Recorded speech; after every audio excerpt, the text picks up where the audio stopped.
All right, good morning, everybody. So now that you have all of your papers cut, I want to make sure that they get folded properly. So, and this is a bone folder.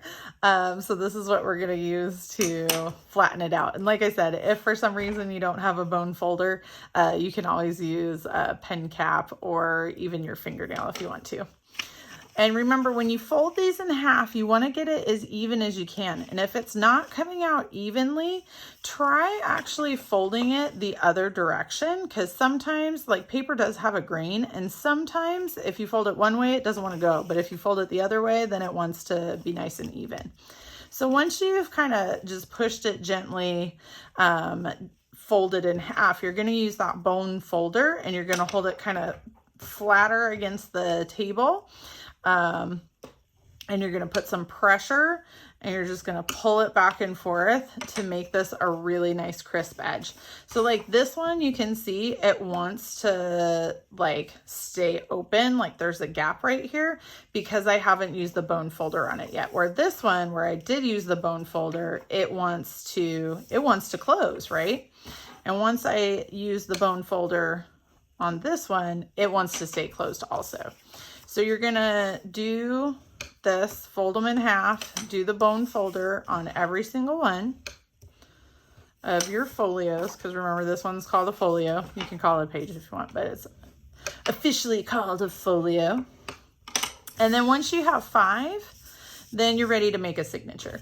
Now, like I said before, if you want to cut out, if you have colored paper, like I am using cardstock for this one. So if you have colored paper that you want to use to make it extra fancy, that's okay. You can also use any kind of paper you want. So like on this one, I decided I wanted to have a bunch of different kinds of papers in my sketchbook that I'm going to make. So, I've provided you these ones, but you can use all kinds of different stuff if there's something that you want to get on your own.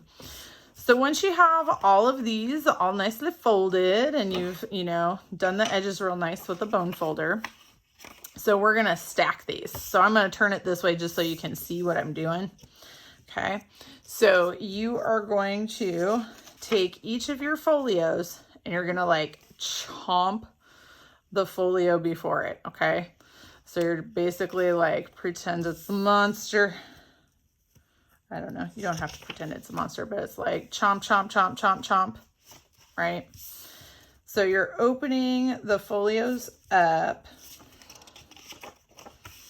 and then you're chomping it in there, okay? So you're opening the folio up and chomping it in there. So when you look at it, each of the folios, they're not a loose pack anymore. It's not like individual pages that are going to fall apart. They are chomped together, right? So that together kind of, stack it, and you can see like, because it's a handmade book, it's got this little, decorative edge right here where it makes that little pyramid shape. That's a good thing. So kind of tap it, make sure it's nice and flat, and then use your bone folder one more time just to kind of like make sure it's really nice and creased and is going to stay closed. And it's the same thing with the colored paper. You just put the colored paper on the very outside and it just makes it colorful on the spine. But like I said, that is totally optional if you happen to want to do it. It's not going to change your grade. It's just, if you want to. All right. Thanks, everybody.